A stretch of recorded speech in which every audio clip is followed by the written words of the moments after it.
Hi friends, my name is Maruti and I'm the co-founder of Kraku. In this video, we'll be looking at 5 excellent LRDI sets for CAT. All of these sets have been taken from our daily target scores. In daily target, we give one test in quant, one test in verbal and one test in LRDI every single day. And all the questions that are asked in this tests have video solutions. In my opinion, daily target is the best place for you to practice CAT level questions. And this has been told to us many times by the CAT toppers. They told us that when they were preparing for CAT, they found Kraku daily targets and Kraku mocks to be extremely useful. So if you're looking for a good place to practice CAT level questions, please do check out Kraku daily targets. In addition to that, if you're looking for free materials for CAT, we are providing 3 free CAT mocks. All of them are in the latest pattern. All of them have video solutions. We are also providing previous papers for CAT, XAT, IFT and all the other MBA examinations. So if you like this video, please do subscribe to our channel. And if you have any doubts with respect to any of the questions that we asked in this video, please do comment below the video and we'll try to answer them to the best of our abilities. In this question, we are told that there are 6 teams, England, France, Italy, Spain, Germany and Belgium, and they participate in a round robin football tournament, and a table has been given which gives us the status of the teams after 3 rounds. So in each of the round, one team plays against another team. There are 6 teams. So in each of the round, there will be 3 matches going on, which will accommodate all the 6 teams. We are given a partial snapshot after 3 rounds and we are given some additional information. We are told that in the first round, in round 1, Germany played against Spain. So Germany played against Spain in the first round. There will be 2 other matches. We will have to figure out who played against whom in the remaining 2 matches also. In round 2 again there will be 3 matches. And in round 2 we are told that Spain won a match against England with a goal difference of 2.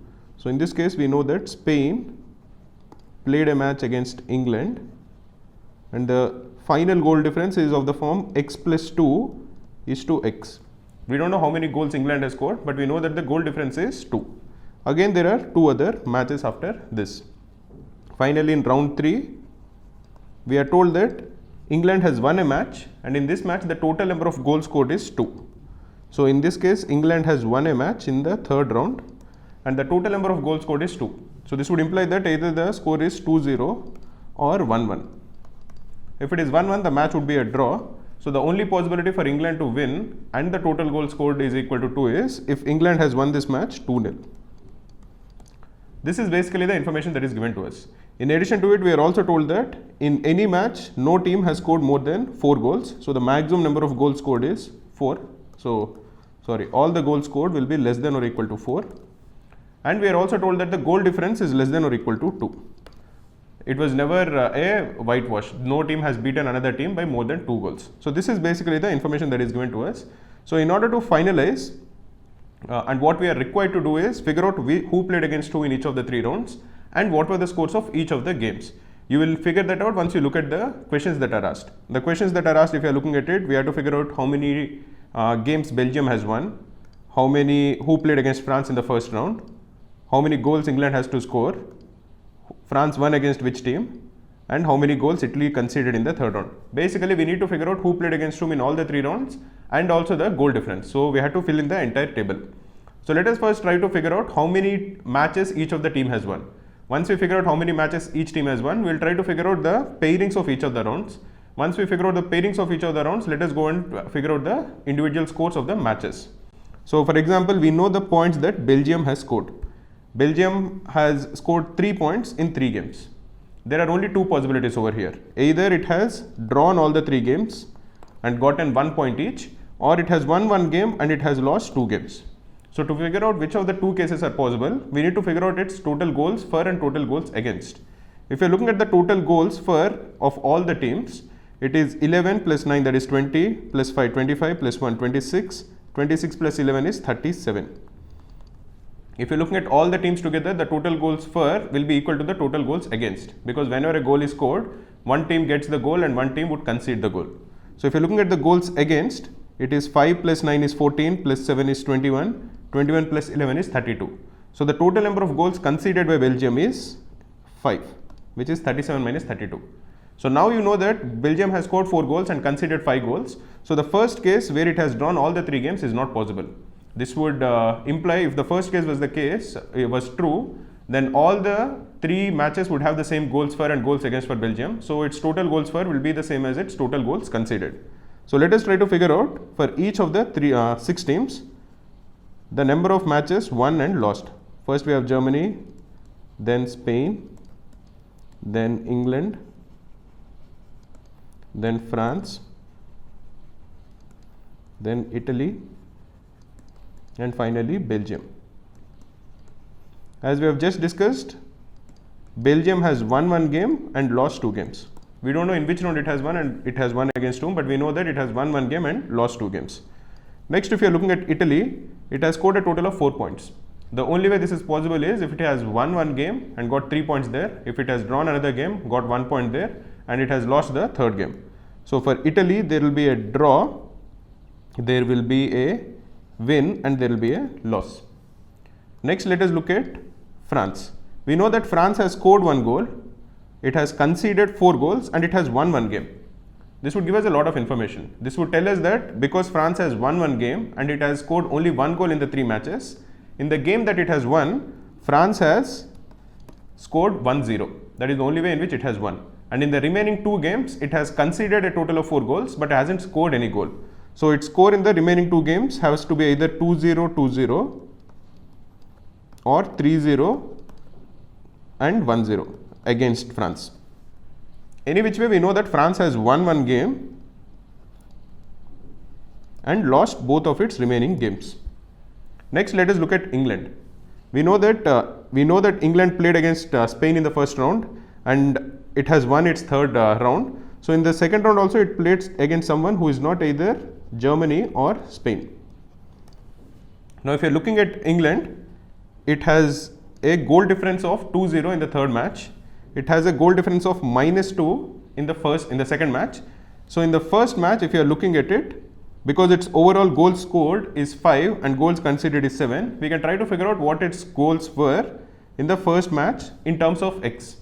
Because the total goals scored is equal to 5, this would imply that the number of goals scored in the first match is 5 minus x plus 2, which is equal to 3 minus x. Similarly, the total goals it has conceded in the first match will be 7 minus x plus 2, which is equal to 5 minus x. So England has lost the first match by a goal difference of 2, England has lost the second match again by a goal difference of 2, and England has won the third match by a goal difference of 2. So England also has won one match and lost both of its matches. Now let us try to figure out the same case for Germany and Spain. If you look at Germany, it has scored 11 goals, which seems to be quite high, and it has conceded only 5 goals. So let us try to figure out what is its goal difference in all the 3 games. Because the maximum goals that can be scored in any game is only 4, in all the 3 games together, the maximum goals that could be scored is 12. But we know that Germany has scored 11, which is very close to 12. So the only way that is possible is if in the 3 matches, Germany has scored 4, 4 and 3 in some order. And we also know that the goal difference cannot be greater than or equal to 2. So in the first match where it has scored 4 goals, it has to concede at least 2 goals. Similarly, in the second match when it has scored 4 goals, it has to concede at least 2 goals. And in the third match when it has scored 3 goals, it has to concede at least 1 goal. So in this possible case, in the best case scenario, its goal difference will be equal to 11-5, which is actually the case over here. That is, if it has scored 11 goals, it has to concede a minimum of 5 goals, and this would imply that the only case possible is in the 3 matches it has scored 4-2, 4-2 and 3-1. That is, in all the 3 games, Germany has won. Now this would leave us only with Spain. So if you're trying to figure out the matches or the results for Spain, let us look at the cumulative results of all the remaining teams. In all the remaining teams, Germany has won 3. So there are 3 wins, 4 wins, 5 wins, 6 wins and 7 wins.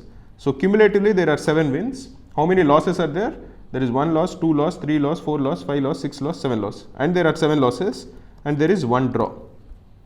There cannot be only 1 draw when you are comparing games of different teams. If a team has drawn a game, the draw will be added even to the other team's tally. And there is only one possibility, which is that game which was drawn was between Spain and Italy. Next, we know that there are 2 draws now and the number of wins have to equal the number of losses. You cannot have overall 8 wins and 6 losses. It has to be 7 wins and 7 losses, and so the remaining 2 has to be 1 win and 1 loss. So for Spain, it has won 1 game, it has drawn 1 game and it has lost 1 game. So we know the results of all the teams. Now let us try to figure out their individual pairings. One of the first things that we should notice is that Spain drew against Italy, and that is the only game that was drawn. In which round could that have happened? Not in the first round, because in the first round Spain played against Germany. Not in the second round, because Spain played against England. So it has to be in the third round. So in the third round, Spain played against Italy, and this was a draw. Next, we should identify which are the games that Germany has played, because in all the games Germany has won. And if you are looking at the third round, in the first game of the third round, England has won. So this would imply that Germany cannot play against England in the third round. So this would be Germany, which is playing against some other team, and Germany has won. Similarly, even in the second round, the matchup is between Spain and England. So Germany played some other game and it has won. This also Germany has won in the first round. Now if you are looking at again the matchups, let us try to figure out what are all the things that we have figured out. We have figured out the 3 wins for Germany, which happened in the 3 rounds because it was quite easy. We have figured out the draw for Spain, and we have also figured out its loss against Germany. So we have to figure out the game that it has won. So that game it has won will be against England, so in the second round. So this also has been identified. For England, we have identified that it has won its game in the third round and it has lost its game in the first and the second round. So this also has been identified. If you are looking at France, we have to identify in which round it has won and in which round it has lost, which will tell us again that France has lost its games by 2-0 or 3-0 or 1-0. That is, in the games that it has lost, France has never scored a goal. But if you remember the matchups of Germany, Germany has won its games either 4-2 or 3-1. What this would imply is that Germany has never played against France in the first 3 rounds. So in the first match, in the first round against England, we don't know whether France has played or not. But in the second round, we know that the matchup is definitely not between Germany and France. So this is not known to us. In the third round, we also know that Germany did not play against France. So it has to be England versus France in the third round. This would imply that Germany has won against the only team which is remaining, which is Belgium. Which will also tell us, if you come back to the first round, if France has beaten England in the first round, it would have won against England by a goal difference of 2. That is also not possible. We know that the only game France has won, it has won 1-0.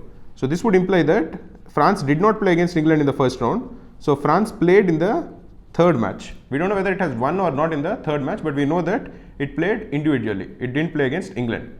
Now if you are trying to figure out what are all the results that are left, we know that France has lost one game, and that is the match in the third round. But we don't know whether it has won in the second round or in the first round. For Italy, we know that it has drawn in the third round against Spain. We don't know whether it has won or lost in the first or second rounds. Similarly, if you're looking at Belgium, we know that it has lost one game, that was in the third round. What we don't know is whether it has won or lost in the first and second round. So these are the things that are remaining. Now if you're trying to identify the matchups in the second round for Germany, Germany has played against somebody.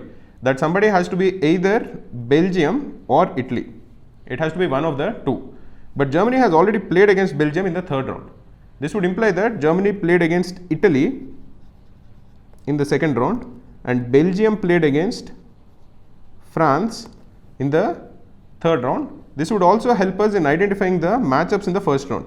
France would have to play against somebody in the first round, and that somebody has to be either Italy or Belgium. But Belgium-France happened in the second round, so the first round has to be Italy versus France, and this would imply that the first round has to be Belgium versus England. And so we know that Belgium versus England, Belgium has won, and it has won by a goal difference of 2. So this would imply that Belgium has lost its second round match against France. And this score would have to be 0-1 because France has won its only game by 1 goal. This would also tell us that in the first round, Italy has won, because we know that France has won only 1 game. Now if you're looking at the score line for France versus England, it was 2-0 in the third round. So this would imply that in the other game that France has lost, also the score line was 2-0, because it has to be either 3-0 and 1-0 in the 2 games, or it has to be 2-0 and 2-0 in both the games. This would imply that in the first round, France lost 0-2 to Italy. Now let us try to identify the score lines for the remaining games. For example, we should try to identify the score lines for Belgium versus England. If you are trying to identify the scoreline for Belgium versus England, you know that Belgium has lost to France 0-1 and its overall goals scored were 4 and goals conceded were 5. So in the remaining two games for Belgium,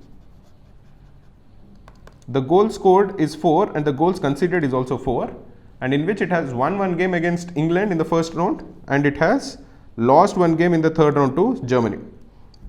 We also know that X can be either 1 or 2. Now if X is equal to 1, Belgium has won its game 3-1 and it has lost its game 1-3. That will be the value of 3-1 and 1-3. Or if X is equal to 2, that is the other way, then Belgium would have won, this is if X is equal to 2. In which case the score line for Belgium versus England is 5 minus 2, which is 3, is to 3 minus 2, which is 1. So this is 3-1. This would imply that against Germany it lost 1-3. If X is equal to 1, then in the scoreline versus England, Belgium would have won 5 minus 1, that is 4, is to 2. And in the scoreline against Germany, because it has scored a total of 4 goals in these two games together, it has to be 2-0. That is, Germany should have won 2-0. But this is not possible because we know that in all the games, Germany has won either 4-2 or 3-1. Germany has never won a game 2-0.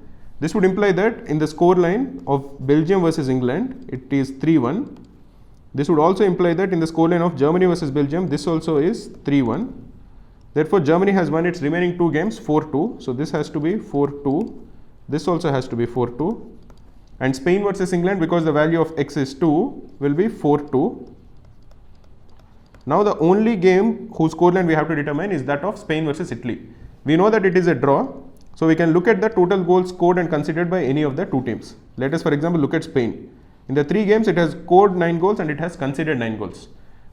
If you are looking at the goals scored by Spain, it has scored 2 goals against Germany and it has scored 4 goals against England. So in the third match, it has to score the remaining 3 goals, which is 9 minus 4 minus 2. So this Spain has scored 3 goals and it is a draw. So Italy also should have scored 3 goals. So now we have identified the matchups of all the 3 rounds and the individual scores of all the 3 games in each of the 3 rounds.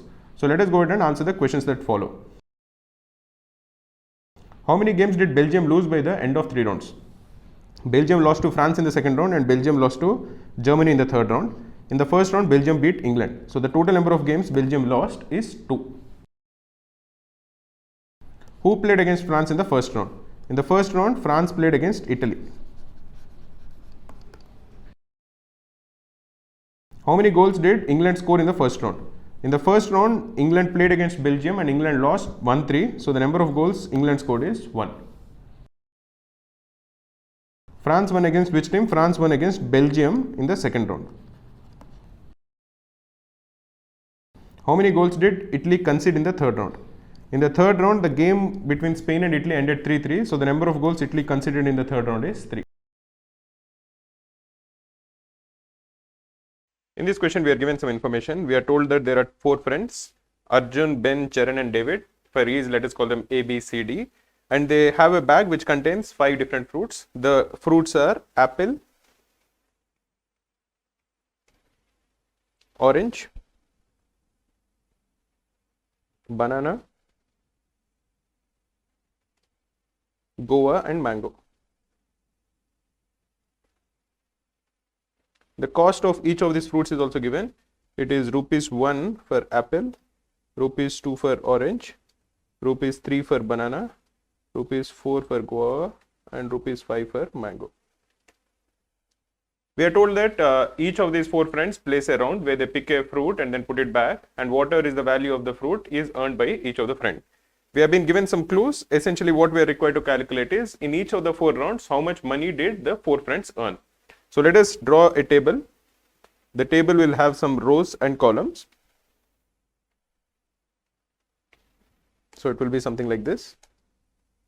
This is A, this is B, this is C, this is D, this is in round 1, this is in round 2, this is in round 3 and this is in round 4, and this is the total money that they have earned.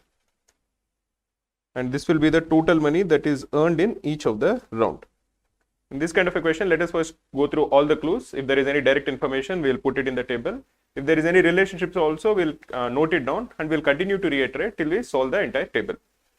The first clue is that in each of the rounds 1, 2, 1, 3 and 4, no two players pick the same fruit.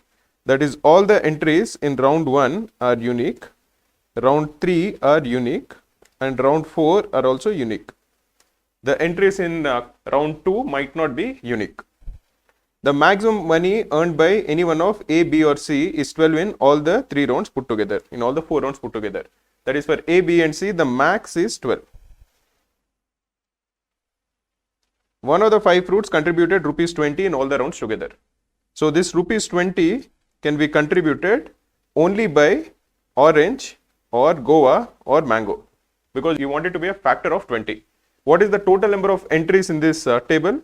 That is, the total number of fruits that are picked by all the 4 friends across the 4 rounds is 16. So it cannot be that apple, if apple was picked all the 16 times, the maximum it can contribute is only 16. Similarly, orange can be picked 10 times and then it would contribute 20. Banana is 3, which is not a factor of 20, so this is not the fruit that is being referred to. Guava, on the other hand, can be picked 5 times.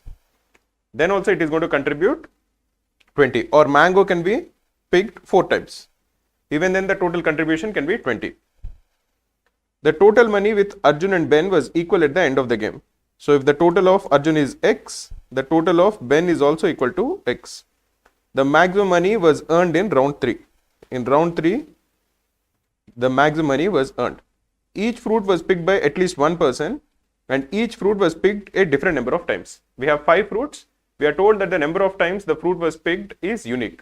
So, and each of the fruit was picked at least one time.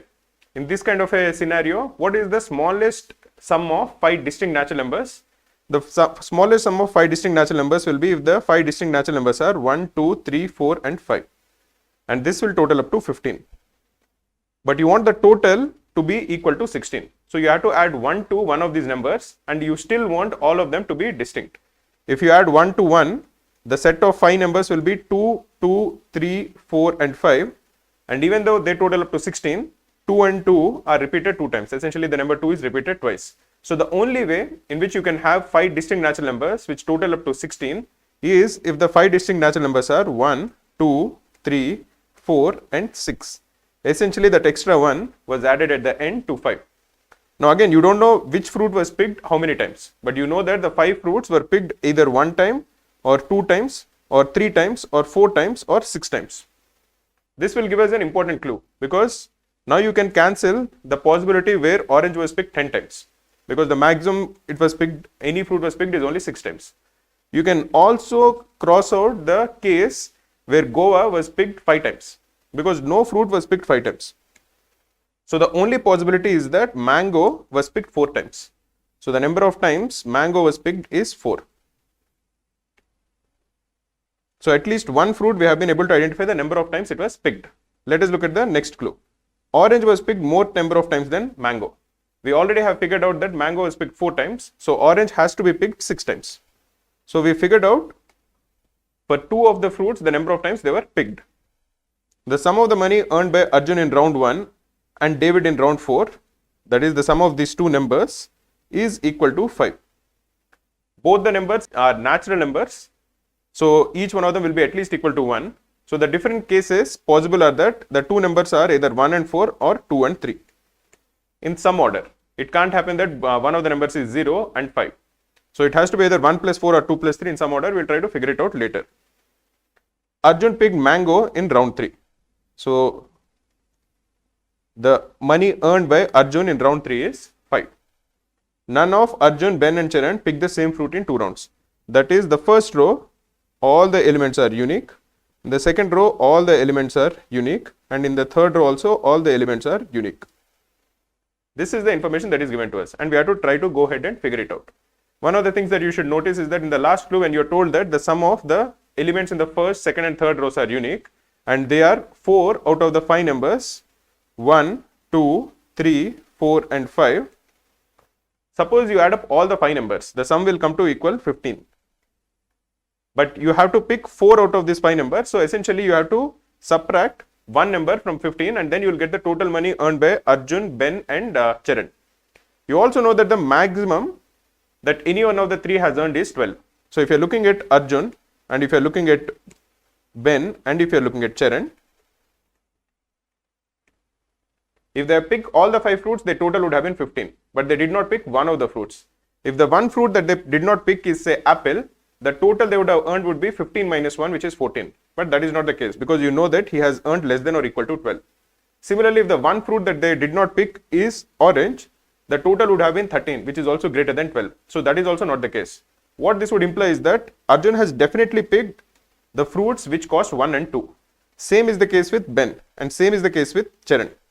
We don't know about David yet, but 1 and 2 were definitely picked by A, B and C in some of the rounds. This would help us in noticing that 1 was picked at least 3 times. And so, because 4 and 6 were already identified, the fruit which was picked 3 times has to equal apple.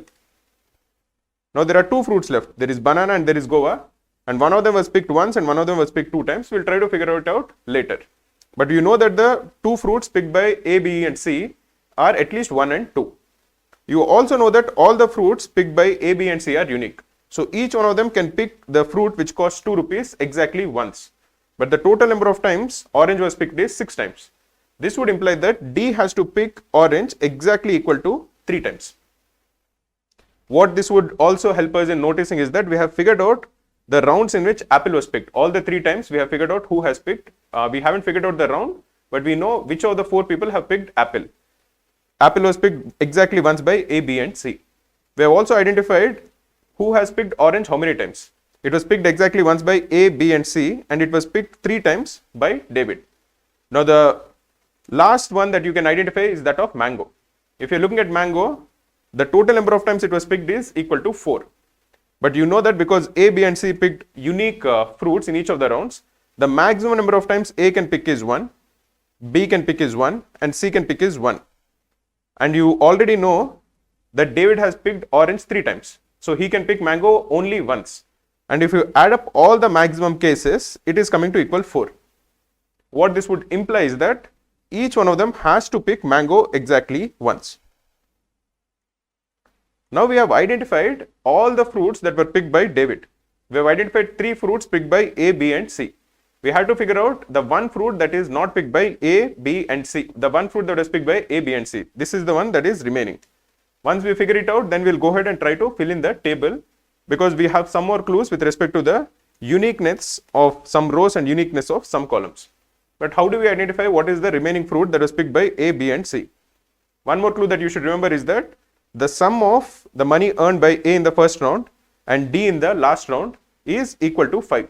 So we remember we discussed something earlier that it has to be either 1 plus 4 or 2 plus 3 in some order.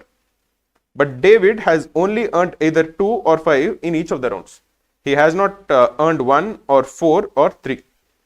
This would imply that the amount of money earned by David in the last round has to equal 2. This would also tell us that the amount earned by A, Arjun, in the first round is equal to 3. So A has picked 3 at some point. We know that the sum of A and B is the same, so B also has to pick 3. So the number of times that banana was picked is equal to 2. This would tell us that the number of times guava was picked is equal to 1. And we have even identified who out of the 4 has picked apple, orange, banana and guava. We have identified the distribution of all the fruits across the 4 fronts. We have to just identify which rounds each of these fruits was picked in. So let us first fill out the totals also, because the total will remain the same irrespective of which round they were picked in. So the total money earned by Arjun will be 1 plus 2 plus 5 plus 3, that is equal to 11. The total money earned by Ben will also equal 11. The total money earned by Charan will be 1 plus 2 plus 5 plus 4, which is equal to 12. And the total money earned by David will be 2 plus 2 plus 2 plus 5, which is equal to 11. Now if you are trying to fill out the table, you do know that David has to have either 2 or 5. He has earned no other money in any of the 4 rounds. So the number of money earned by David in the third round has to equal 2, because all the elements of the third column are unique. And 5 was already picked by Arjun. So this would imply that the only possibility for David has to equal 2. You also know that Arjun has has picked unique elements, unique fruits in each of the 4 rounds. So you can figure out that he has to pick 1 in the 4th round. Why is that the case? Because that element has to be either 1 or 2. We have already identified 5 and 3 for Arjun. And because all the elements of the 4th column are unique, he has to pick 1. This would imply that he picked 2 in the 2nd round. Notice that the uniqueness doesn't apply for the 2nd column. Because if the uniqueness applied for the 2nd column, we would have been able to figure out the money earned by David in the 2nd round. But that doesn't apply because some of the elements of column B could have been repeated. Anyway, so we have filled this much. So in order to go further, whenever you are getting stuck somewhere or whenever you feel that you have a lot of information and you are not able to figure out which information is necessary, it is always important to again go through all the clues, figure out whether the clue is useful or not useful, whether it has any more extra information. If it has any more extra information, we'll keep it like that. And if it has no other extra information, we'll put a cross. Then we will be able to identify what are the clues that we should focus on. So let us look at all the 10 clues that are given. And if the clue is completely used up, we'll put a cross. If the clue is completely not used up, then we'll put some star. So the first clue says that in each of the rounds 1, 3 and 4, no 2 players pick the same fruit. We haven't completely used this up. This is not a direct information. There is definitely something we can use, something more that we can use from this clue. The maximum money earned by Arjun, Ben and Charan is 12 in all the rounds put together. This we have completely used up because we know exactly how much money was earned by each one of them in the total money earned by all the 4 of them. One of the fruits contributed 20 rupees in all the rounds together. This also we have completely used up. We know that that fruit is mango and it was picked 4 times. The total money with Arjun and Ben was equal at the end of the game. This also we have completely used up. The total money equals 11 rupees. The maximum money was earned in round 3. This we haven't used up because we don't know how much money was earned in round 3 or round 1 or round 4. Each fruit was picked by at least one person and each fruit was picked by a different number of times. This also we have completely used up because for all the 5 fruits we know how many times each one of them was picked. Orange was picked more times than mango. This also is completely used up. The sum of the money earned by Arjun in round 1 and David in round 5 is 5. This also we have completely used up. They are 3 and 2 respectively. Arjun picked mango in round 3. This also we have completely used up. And the last clue is that none of A, B and C picked the same fruit in any 2 rounds. This also we haven't completely used up because we don't know which fruit each one of them has picked. Now if you look at it, the 3 clues that are remaining, which we should probably use to fill the table, are that the elements of column 1, 3 and 4 are unique. Similarly, the elements of rows 1, 2 and 3 are unique. And the fact that the maximum amount of money was earned in round 3. If you are looking at the fact that the maximum amount of money was earned in round 3, let us try to focus on that. The total money earned in all the 4 rounds put together is 45. This is the value of 11 plus 12 plus 11 plus 11. That is 3 11s is 33 plus 12 is 45. And that will be the total earned in each of the 4 rounds if you combine all 4 of them. So if you assume that the amount of money earned in round 3 is say A, you know that the amount of money earned in the remaining rounds have to be less than or equal to A. So what is the minimum possible value of A? If say for example A is equal to 11 and the sum of the remaining 3 rounds, if you are summing them up, also have to be less than or equal to 11. So the total will be equal to 44. But you know that the total earned is 45. So this would imply that the amount of money earned in the 3rd round has to at least equal 12. Because that is the maximum amount of money, that is the round in which the maximum amount of money was earned. And we know the elements are 2 of the elements. The 2 of the elements are 5 and 2 and they contribute 7. So the sum of the remaining 2 elements have to be at least equal to 5. And we also know that 5 and 2 are already used and all the elements are unique. So this sum of at least 5 has to come from the 3 numbers 1, 3 and 4. So the 2 numbers can be either 1 plus 3 or 1 plus 4 or 3 plus 4. 1 plus 3 is equal to 4, which is less than 5. So this can be ruled out. So the 2 numbers can be either 1 plus 4 or 3 plus 4. Essentially what we are saying is that 4 has to definitely be a part of the 3rd column. And who has earned 4 rupees? B did not earn 4 rupees in any of the 4 rounds. 4 was only earned once and that was by C. So this would imply that the amount of money earned by C in the 3rd round has to equal 4. This would also help us in figuring out how much he has earned in round 4. Because we have figured out 4, that element has to be either 1 or 2 or 5. 1 and 2 are already there in round 4. They were earned by A and D. So the amount of money earned by C has to equal 5 in the fourth round. This would also help us in now filling out the remaining information. We have to fill in 1, 2, 5 or 3. And in the fourth column, we have already filled 1, 2 and 5. So this has to equal 3. Similarly, the amount of money earned by B in the third round has to be either 1 or 2 or 5. It can't be 2 and 5 because they are already filled out by A and D. So this has to equal 1. Whenever you are getting confused, again, let us just figure out what are the elements that are left to be filled out. We have filled out all the elements for A.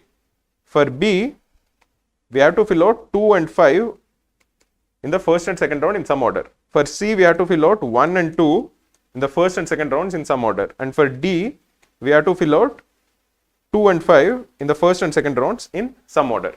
Essentially, if you are looking at it, there are 6 elements that should be filled and there are only 3 unique elements. The 3 unique numbers are 1, 2 and 5 and they will make up for all the elements in the first and the second column. The thing that is important over here is that all the elements in the first column have to be unique. So this would imply that the first column will be 1, 2 and 5 in some order. And the second column, if you remove 1, 2 and 5, the second column will be 2, 2 and 5 in some order. Now 1 is repeated only once amongst B, C and D. That is over here. B doesn't have any 1 remaining because the 2 numbers remaining for B are 2 and 5. C also doesn't have 1 remaining. He also has to use only 2 and 5. So the 1 in the first column over here has to come from C. And so the remaining element for C in the second round has to be equal to 2. Now if you are looking at the remaining elements, we have to fill out for B 2 and 5 and for D we have to fill out 2 and 5. Now whenever there is symmetry of this order, in most of the cases it is possible that there are multiple cases possible. And towards the end, when you are trying to fill it out, one of the easiest way is just use one of the cases and then see if there is a contradiction. If there is no contradiction, use the other case. Again, see if there is a contradiction. If no contradiction is found, then both the cases are eligible. In this particular case, it is possible that B has earned 2 in the first round. This would imply that he has earned 5 in the second round. This would imply that D has earned 5 in the first round and 2 in the second round. There is no contradiction here. The other case will be that B has earned 5 in the first round. Then he would have earned 2 in the second round and D would have earned 2 in the first round and 5 in the second round. Again, there is no contradiction. In each of the cases, the total earned in round 1 will be 11. That is 5 plus 2 is 7 plus 3 plus 1 is 11. In round 2 also it will be 2 plus 7. So again 11. And in round 3 it will be 12, which is the highest. And round 4 will be already known 11. This is the information. So there are 2 cases possible. Let us go ahead and answer the questions that follow. How much did Ben earn in all the 4 rounds put together? The total earned by Ben is rupees 11. Which fruit did David pick in the first round? The fruit picked by David is either costing 5 or 2. So it can be either mango or orange. So the correct answer will be cannot be determined. It can be one of the 2 possibilities.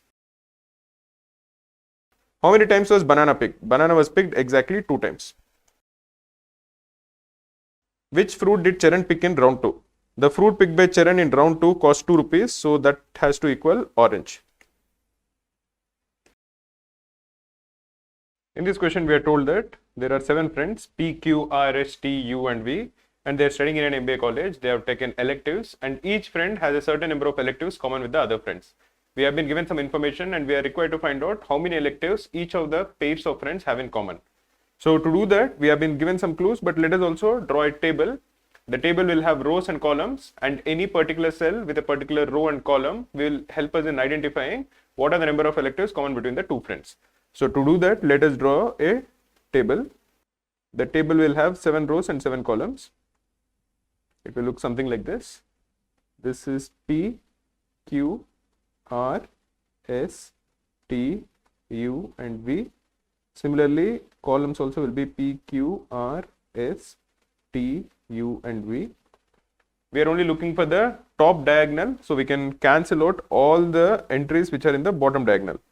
Because a pair of friends have only a certain number common, that is the number of electives common between say P and Q will be the same as common between Q and P. So it is essentially like a round robin which has only 1 pair of matches. It won't have 2 matches, it will have only 1 set of matches. So it will be something like this. The bottom cells can be ignored.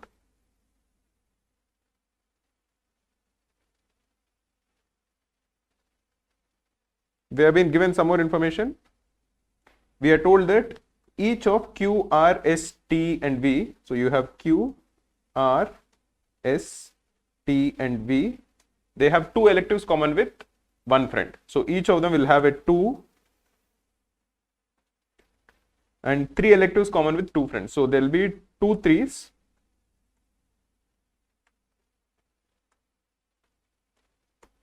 and 4 electives common with 3 friends, and 4 3 times.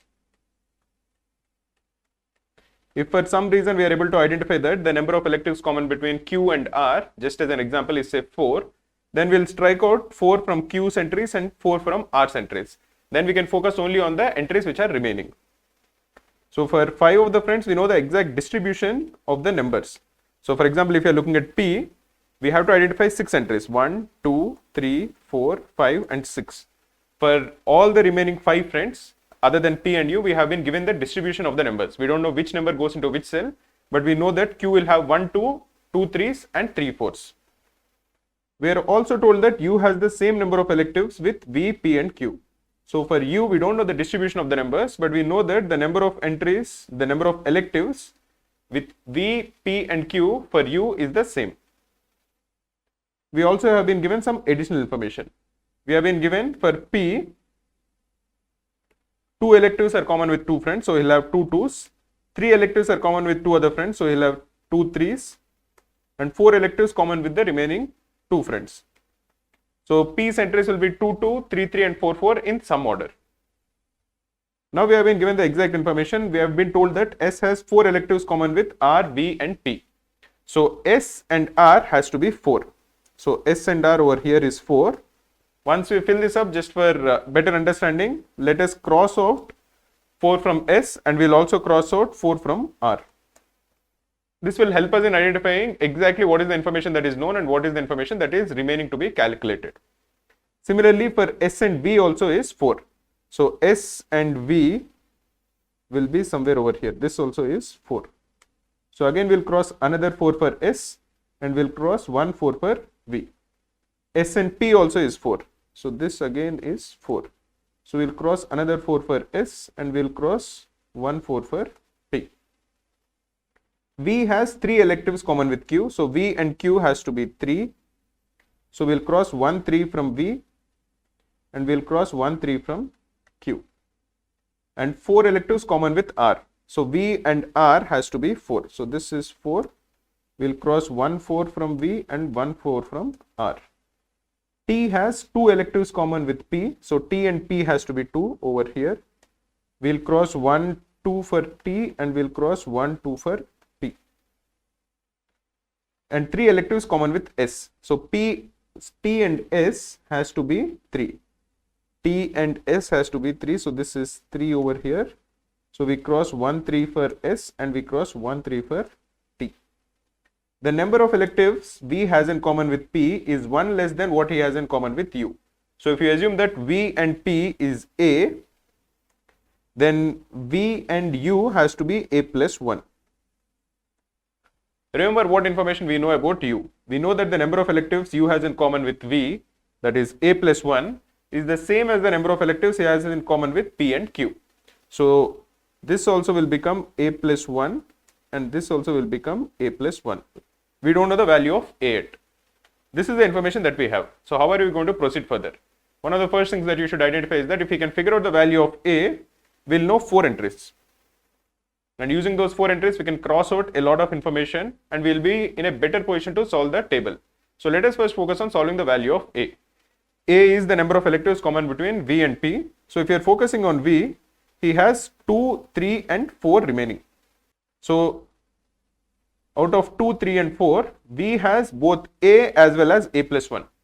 So there are 2 cases possible. The first case is that A is 2 and the second case is that A is 3. If A is equal to 2, A plus 1 will be equal to 3. And over here A plus 1 will equal 4. So these are the 2 entries that we can cross out from V, and the only remaining one will be the entry between the number of electives common between T and V. In the first case, that is equal to 4 because the 3 entries remaining for V are 2, 3 and 4. If 2 and 3 are taken care of, T and V have to be 4. In the second case, because 3 and 4 are taken care of, the number of electives common between T and V will equal 2. Because 3 and 4 are taken out, only 2 is remaining. Now if you are looking at the entries for 2, we have 3 and 4 common, but 2 is already taken care of. So T and V cannot be equal to 2. This would imply that the value of A is equal to 2. Let us fill it up. This is 2 and A plus 1 is 3.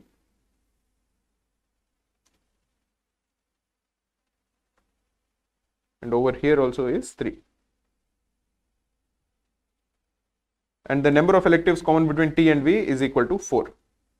The important thing to note is we have made 5 entries now, and we'll have to cross out for each one of them. For P, Q, R, S, T and V, wherever we have made these entries, we'll have to remember to cross out the numbers, because again that will help us in making the next step easier. So for example, we put that P and V is 2. So let us cross out 1, 2 for P and 1, 2 for V. We have put out 4 as T and V. So let us cross out 1, 4 for T and we'll cross out 1, 4 for V. And we have put U and V to be equal to 3. So for U we haven't made an entry. So let us make an entry. We have found 3 3s for U. 1 with V, 1 with P and 1 with Q. So we'll cross out 1 3 for U and 1 3 for V. As expected, we have completely finished all the entries for V. The final column is completely filled. Now we have 2 more entries that we'll have to strike out, one for U and P, which is 3. So we'll cross out 1 3 for P, we'll cross out 1 3 for U. And for U and Q, another 3. So we'll cross out 1 3 for Q and we'll cross out 1 3 for U. This is the information. Now how are you going to proceed further? We'll proceed further because you'll notice that for some of the guys we have figured out all the entries of a particular number. For example, for Q, we have figured out all the entries of 3. So the only entries remaining for Q are 2 and 4. Now let us look at any other person for which we can identify this kind of a setup.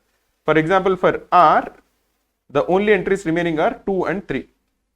So if you are looking for an intersection between Q and R, it has to be 2. So if you are looking at Q and R, this has to definitely equal 2. Okay, this cannot be, we can't be sure because R has 4 also. So just ignore this for a moment. But essentially what we have to do is figuring out this kind of an overlap. For S again, for example, you have only 2 and 3 because 4 is taken care of. For T on the other hand, it is only 3 and 4. So now let us try to identify the overlap between Q and T. The overlap has to be equal to 4. Is Q and T there? Yeah, so over here this has to equal 4. Because T doesn't have 2 and Q doesn't have 3. So now let us remove 1 4 from Q and we'll remove 1 4 from T. Similarly, if you are looking at V, it is completely taken care of. For P, again it is 3 and 4. For P, we have identified the 2's. So if you are looking at P, we have an entry with Q and we have an entry with R which are remaining. So P and Q has to equal 4. So P and Q will put 4 over here. Let us remove 1 4 from Q and 1 4 from P. So now P has only 3. So and that entry has to be with R. So we'll put a 3 over here for P and R. So we have removed a 3 for P and we have removed a 3 for R. So again we have identified everything that is there to be identified for P. The only entries remaining are Q, R, S and T. For Q we have only 2 and 4. For R we have 2, 3 and 4. For S we have 2 and 3. And for T we have 3 and 4. So let us try to identify what is remaining for T. We have T and R. And we have T and U. We don't know, we can't say much because R has 2, 3 and 4 remaining. R has 2, 3 and 4 remaining. Next, if you are looking at Q, we have Q and R and we have Q and S. Now for Q and S, we have a single intersection. That intersection has to be equal to 2 because Q doesn't have 3 and S doesn't have 4. So Q and S has to equal 2 over here. So let us remove 2 from S and let us remove 2 from Q. So the only remaining entry for Q has to be 4 and that is with respect to R. So this has to equal 4. So we remove Q completely and we remove 1 4 from R also. So for R now we have removed 4. So the only people remaining for R are 2 and 3. and the two entries are with T and U. For T there is only 1, 3 and 4. So if you look at the same thing that is remaining, for R is 2 and 3. And for T it is 3 and 4. So the intersection has to equal 3. So R and T will be equal to 3. So this is removed. The only number remaining for R is 2. That has to definitely be the intersection with respect to U. So this has to equal 2. So again we cross out a 2. And the only numbers remaining are U and S and U and T. So U and S and U and T, both of them we have 3 remaining. For T we have identified 1, 4, 1, 4, 2, 4, 2 3s and a 2. So I think for T we have identified another 3 which we forgot to strike out, because we have identified 2 3s and 2 4s and a 2. So the only number remaining for T is 4, so that has to come with U, and the only number remaining for S is 3. So for U it will be 3 3 3. These are with UV, UP, UQ, and 3 3 3 and a 4 and a 3 and a 2. So 3 4 and 2. This is with respect to U. Essentially what we are doing is we are identifying the entries which are common between two different people. Some of them will not have a 4, some of them will not have a 3, and some of them will not have a 2. We have to just figure out what are the entries that we can definitely find and confirm are intersecting. Once we are able to do that, we can fill out the entire table like we have done now. Let us go ahead and answer the questions that follow. How many electives did T have in common with R? If you are looking at T and R, that has to equal 3. How many friends did U have 3 electives common with?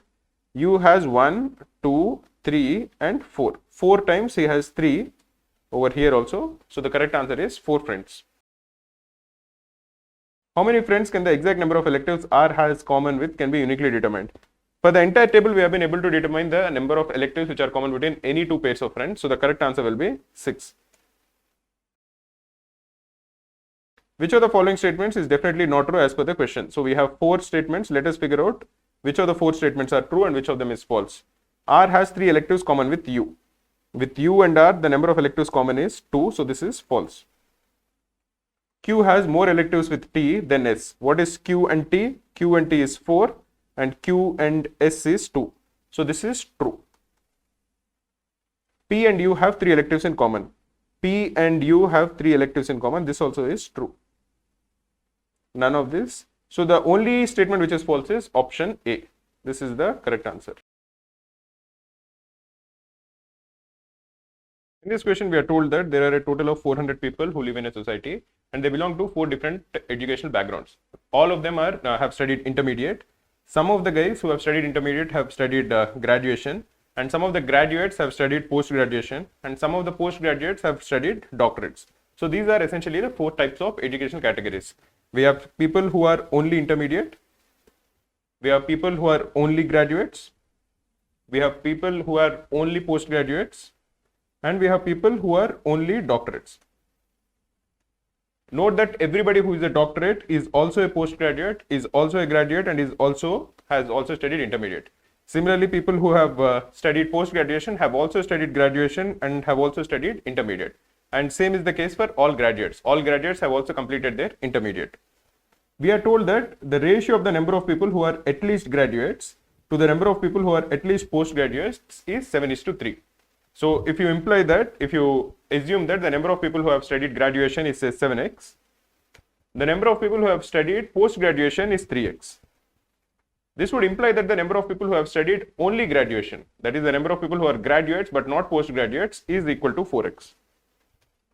So out of this 7x, 4x people have only studied graduation, 3x of them have studied post-graduation also. So let us try to, because if you study the information, you would know that some of them like cricket, some of them like football, some of them like both the sports, and some of them like neither of the sports. So let us create a table. This table is going to have 4 rows and it is going to have 4 columns. Let us write this again. Let us have another table. It will have 5 rows and 5 columns. The first one will denote the number of students who are only intermediate. The second column will denote the residents who are only graduates. The next column will be people who are only postgraduates. And the last column will be people who are only doctorates. The first one will be the total number of people. Next will be the number of people who like only cricket. The next row will be people who like only football. The next will be people who like both. And finally at the bottom we'll write the number of people in each of this category who like neither. What has been mentioned till now is that the number of people who are graduates but not postgraduates, we have assumed this to be equal to 4x. So the number of people who are postgraduates and above is equal to 3x. Some of them are only postgraduates, some of them are doctorates, but the sum of both of them will be equal to 3x. The ratio between the number of people who are at least postgraduates, which is 3x, to the people who are at least doctorates is 3:1. What this would imply is that the number of people who are doctorates is x and the number of people who are only postgraduates is 2x. Because the number of people who are both postgraduates and doctorates we have assumed to be equal to 3x, and of which the number of people who are only doctorates will be equal to x. The total number of people is 400. So the number of people who are studied only intermediate will be equal to 400 minus 7x.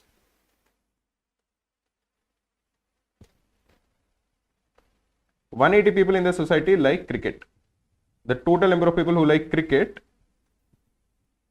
in the society is 180. And 120 like football.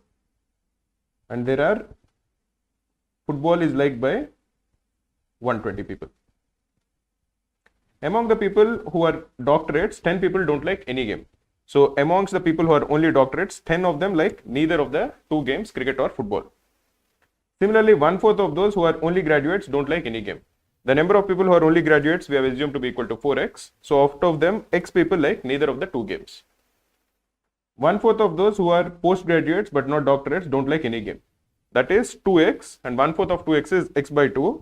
This will also tell us that x has to be even. This might not be needed in this particular problem, but knowing and keeping track of this kind of information will be useful in some of the LRDI sets.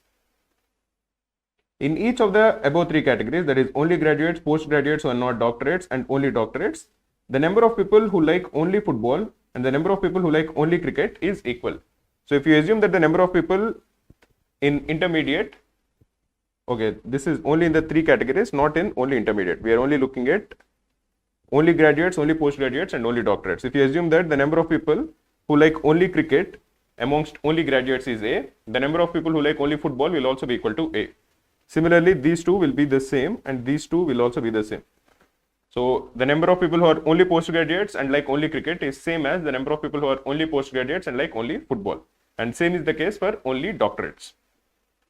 4 people among those who are only graduates, that is over here, and 4 people among those who are postgraduates but not doctorates like both the sports. So the number of people who like both the sports in these two columns is 4. Among those who are doctorates, 10 like only football. So this is mentioned to be equal to 10. What this would imply is that the number of people who like only football amongst only doctorates is 10. So the number of people who like only cricket amongst only doctorates will also equal 10. While 2 people like both the sports, and this we are told is equal to 2. This will help us in calculating the total number of doctorates.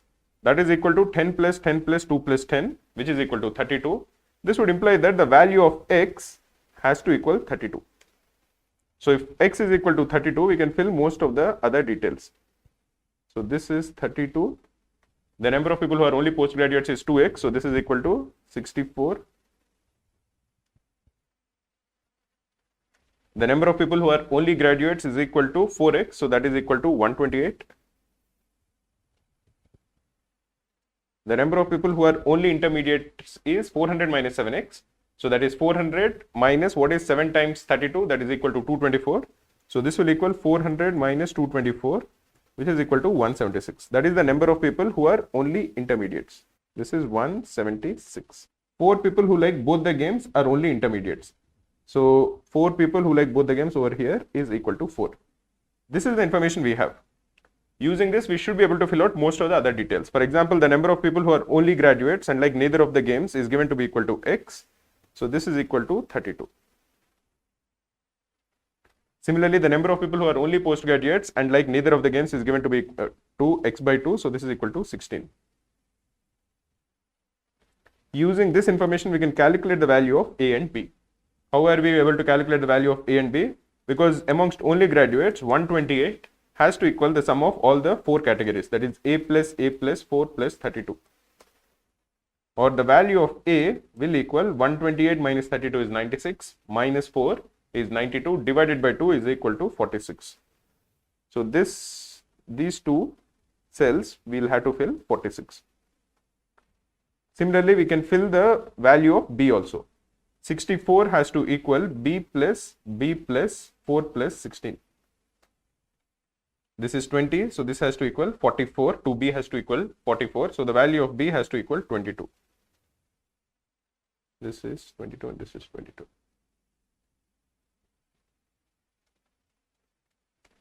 Using the information given about the total number of people who like cricket and the total number of people who like football, we can even fill the required number of people who like sports amongst only intermediates. How are we able to do that? Because if you are comparing only graduates, only postgraduates and only doctorates, let us try to figure out what is the number of people who like only cricket, what is the number of people who like only football, and what is the number of people who like both, and what is the number of people who like neither. If you are calculating it for only the last 3 columns, that is only graduates, only postgraduates and only doctorates, we need to just sum up all the 3 entries. So for example, only cricket will be 46 plus 22 plus 10. That will be equal to 68 plus 10, which is equal to 78. Same will be the case for only football because they are the same in all the 3 columns. That is also 78. What is the number of people who like both amongst these 3 categories? It is 4 plus 2, that is equal to 10. And what is the number of people who like neither? That is 32 plus 16, so that is 48 plus 10, which is equal to 58.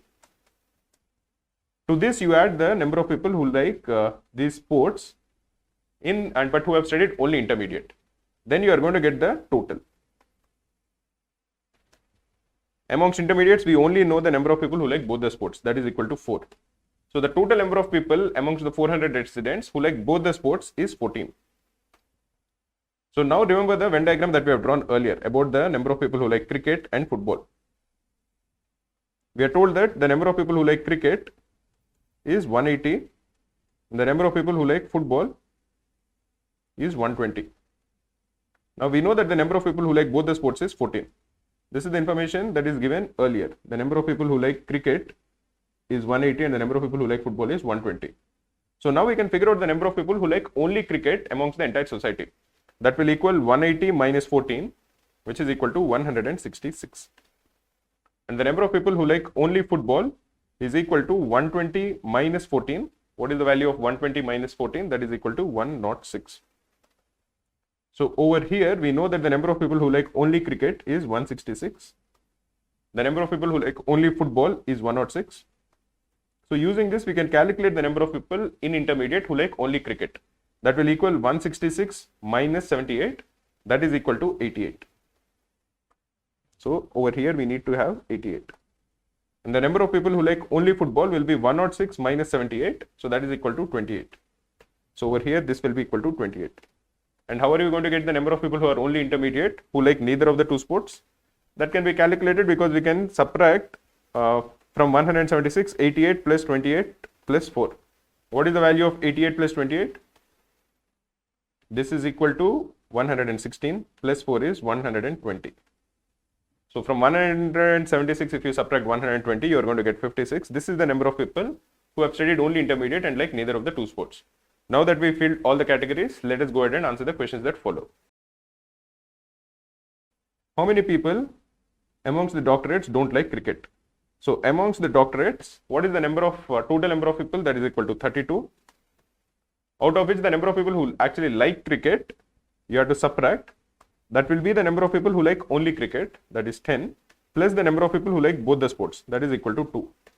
So the required answer will be 32 minus 10 plus 2, that is 32 minus 12, which is equal to 20. How many people are there who are graduates but not postgraduates? That is equal to 128. So looking at the next question. How many people are there who are just intermediates? That is 176. How many people among those who are postgraduates but not doctorates, like only cricket? So that is equal to 22.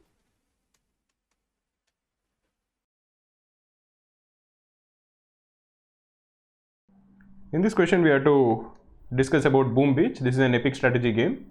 In the epic strategy game, you have to destroy an enemy tower. So to destroy the enemy tower, you have to take a few soldiers or a few units to attack the enemy tower. So there are 5 types of troops. The different types of troops are rifleman, heavy, Zooka, warrior and tank. Each of the troop has a different unit size, that is, he occupies a different unit size. The initial health of each of the troop is different, and the amount of damage that each of the troop can do is also given. So all this information is given in the table. So once the troop or once the army reaches the other island, then the enemy island also attacks these troops, so they keep losing their health. The health is lost by 25 units every second, and the damage that they cause is also given in the table. Now there is one more constraint. You can't take a lot of people to the other, you can't take infinite people to the enemy island. You can take troops only using boats. There are 2 types of boats. One is a standard boat which has 10 unit size, and one is an advanced boat which has 15 unit size. So if you are taking one tankman, for example, if you have one standard boat, you can take only one tank soldier because he occupies 10 unit sizes. But if you are taking riflemen, you can actually take 10 riflemen because they occupy only 1 unit size, but the damage they cause is also different. So this is basically the information that is given. This is clearly a optimization problem. So based on the constraints that are given in the different questions, the type of soldiers that we'll take will differ, or the amount of damage that the army can take will differ. So this is the information that is given to us. So let us get started and answer the questions that follow. In the first question, it is given that what is the maximum damage in units that can be done to the enemy tower if there are only 2 standard boats available. So we have 2 standard boats available. We'll first figure out what is the maximum damage that can be done if we have only 1 standard boat available, and we'll multiply it with 2. So we'll have to multiply with 2 the maximum damage that can be done using a standard boat. Now for each one of the different types of troops that we have, we'll figure out what is the maximum damage that can be done before the troop actually dies. For example, if you're looking at a rifleman has an initial health of 250 units, but because the enemy keeps firing, he'll keep losing his health. Every second he loses 25 units. So 250 by 25, that is within 10 seconds the rifleman dies, but in these 10 seconds he causes a damage of 50 per second. So in the 10 seconds that the rifleman is alive, the amount of damage that is caused is 10 into 50, which is 500 units. So the maximum damage that can be caused by one rifleman is 500 units. And what is the unit size that he occupies? Because that is also a constraint, because in a standard boat you can't take a lot of people. So a rifleman occupies 1 unit, and for this 1 unit he is causing a damage of 500 units.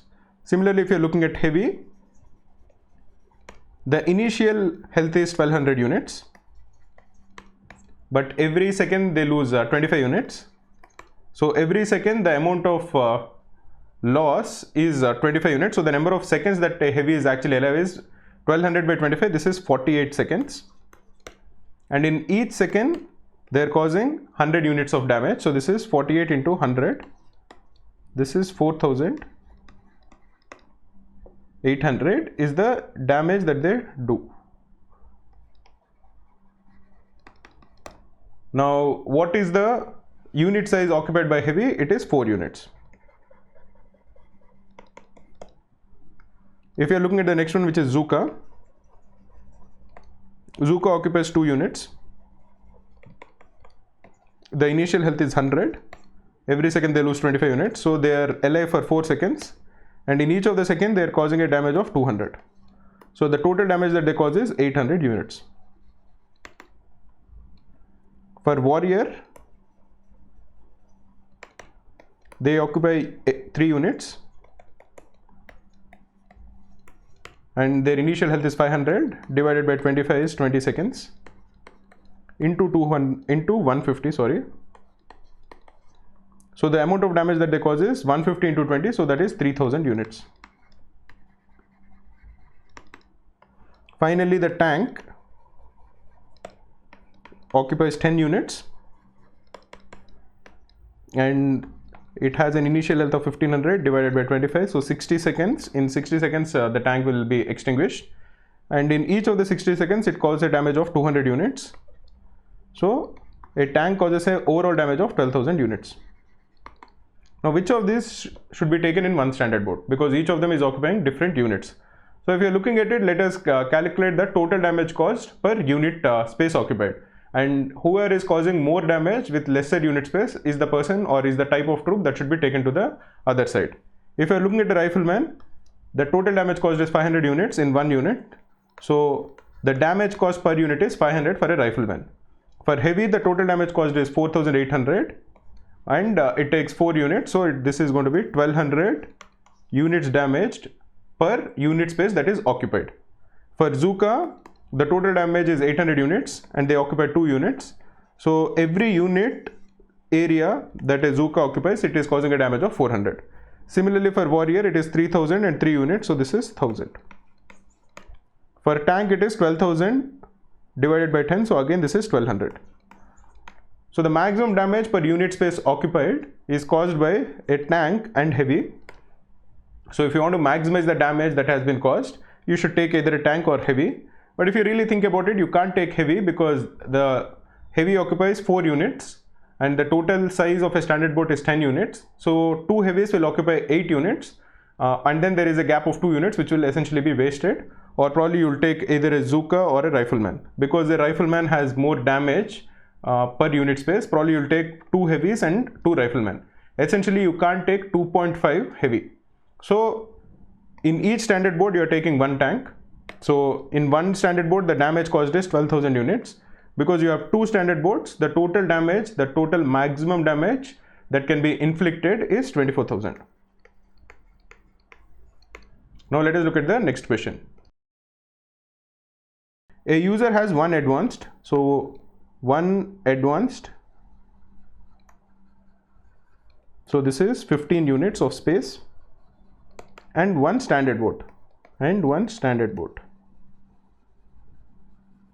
What is the maximum damage that he can do to the enemy tower? For a standard board, we have just discussed earlier, the maximum damage that can be incurred is 12,000 units. The only key question is, what is the maximum damage that can be incurred by 1 advanced board? So we have basically 15 units of space and we should try to maximize the amount of damage that will be done by 15 units of space. If you look at the earlier question, we have noticed that heavy and tank inflict the maximum damage per unit space. So if we actually had, instead of 15 units, if we say had 16 units, where 16 is equal to 4 into 4, we can easily say, okay, we are going to take 4 heavy, because each heavy causes 1200 damage, 1200 units of damage per unit area. So this is the maximum, so we are going to take 4 of the heavy units and then we'll be done. If we had even 20, that also would be easy. We would just say we'll take 2 big tanks because they each occupy 10 units of space, or we can say we would have taken 4 into 5 heavy troops. Both of them would give us the maximum possible damage that will be done. The issue over here is that we have only 15 units, and because we have 15 units, we don't want to waste the space. So now we'll have to look at what is the best combination that we are going to fit in such that the maximum damage is actually done. So if you're looking at 15, there are many ways in which you can add up to 15. You can say I'll take 15 riflemen, or you can say I'm going to take 3 heavy that will occupy 12 units and 3 riflemen which will occupy another 3 units, or some Zooka, or there are many combinations to go about. So what are we going to actually do about it? One of the things that we should do about it is we'll try to maximize the number of tanks that we have, the number of heavy that we have, and whichever is occupying the, or whichever is giving the maximum damage per unit space, and then we'll consider what are the different total damages that are caused in each of the combinations. If you look at it, one combination is having 10 units occupied by tank, having 4 units occupied by heavy. So out of the 14, we have completely maximized and optimized it, because per unit space both of them are giving us the top damage that is being done, and for the remaining one we are going to give it to 1 rifleman. So one consideration that you should look at is 10 plus 4 plus 1, the 10 is occupied by the tank, the 4 is occupied by heavy. Both of them inflict the same amount of damage per unit space, and that is the maximum. So for 14 we are actually inflicting the maximum possible damage. We know that a rifleman doesn't inflict a lot of damage. He only damages 500 damage per unit area, but we have only 1 unit left, so we are going to give it to a rifleman. So this is one way to look at it. Another way to look at it is a warrior is causing a damage of 1000 units per unit area, which is not much lesser than the damage that is being caused by heavy and tank, which is 1200 per unit area. So another thing that you should check is, what if we do 4 into 3, that is we take 4 heavy and we take 3 into 1 and we take 1 warrior. We'll have to consider what is the damage that is being done even in this case. Now if you look at any other possibility, you can you can go ahead, calculate and check, but you will understand that if there are any other riflemen or if there is any Zooka, it doesn't really make a lot of sense, because a Zooka causes only a damage of 400 per unit area, while a rifleman causes a damage of 500 per unit area. So it is quite likely and quite intuitive that if you are keeping any rifleman or Zooka in any other combination, the total damage that will be done will be much lesser. If you are not convinced, you can go ahead and check, but by looking at it, you will be able to figure it out. The only issue is heavy, tank and warrior are the guys who are actually causing most damage per unit area. So we'll have to look at all the possible combinations there. If you're looking at these two, if you're having 1 tank, it causes a total damage of 12,000, plus if you're having 1 heavy causes a total damage of 4,800, we have just calculated it, and 1 rifleman causes a total damage of 500. So the total damage caused by these guys is 12,000 plus 4,800, that is 16,800, plus 500 is 17,300. In the second case, where you're taking 3 heavy, so the total damage caused is 4,800 into 3 plus 1 warrior. The warrior we have just checked causes a total damage of 3,000 units. The total damage caused in this case will be 4,800 into 3, that is 14,400, plus 3,000 is 17,400. So as you can see, there is a slight increase in the second combination. Why did the slight increase come? Because the one remaining occupant, who is the rifleman, has only contributed 500 units of damage, while the heavy and tank per unit they were contributing 1200. So there is a sharp decrease from 14 to 15, because of which the first combination has actually caused lesser damage, which is 17,300. Anyway, if you are trying to maximize the total damage, from the advanced board the maximum total damage is 17,400, and from the standard board the maximum total damage is 12,000. Therefore the total maximum damage that can be done is 29,400 units using 1 advanced board and 1 standard board. How many standard boards will be required to completely destroy an enemy tower of 25,000 units using only Zooka troops? Now we have only standard boards, and in the standard board the total unit size is 10 units. So how many Zooka troops fit in? A Zooka troop occupies 2 unit space, so every standard board will take 5 Zooka troops. And what is the maximum damage that one Zooka troop can do before he is killed? The maximum damage is 800 units. So 5 Zooka troops, that is 1 standard board, will cause 5 into 800, which is 4,000 units of damage. So 4,000 units of damage is caused by 1 standard board. You need to damage a total of 25,000 units. So for example, if you are taking 6 standard boards, the total damage caused is 24,000, which is still less than 25,000. So if it is possible, you would have answered it as 6.25, which is 25 less than 25 divided by 4,000, 25,000 divided by 4,000. But clearly the number of standard boards have to be a natural number. They can't be fractions. So the number of standard boards that you have to take to completely destroy the enemy tower of 25,000 units is 7. Let us look at the last question. Which of the following options gives the maximum damage? You have 2 advanced boards full of Zookas. 2 advanced boards full of Zookas. How many Zookas fit into 1 advanced board? Each Zooka occupies 2 units of space, and 1 advanced board has 15 units of space. Therefore each advanced board can take a maximum of 7 Zookas. You can't take 7.5 because you again can't take fractions. So if you're taking 7 Zookas, what is the damage that is done? The damage done by 1 Zooka is 800 units. So 7 Zookas will cause a damage of 7 into 800. And there are 2 advanced boats. So the total damage caused by these guys is 2 into 7 into 800. This is equal to 5600 into 2, that is 11,200. This is option A. Option B is 1 standard boat with 2 heavies and 1 Zooka. If you are taking 2 heavies, that will give us 2 into 4,800, that is 9,600, and 1 Zooka is 800. So it is 9,600 plus 800.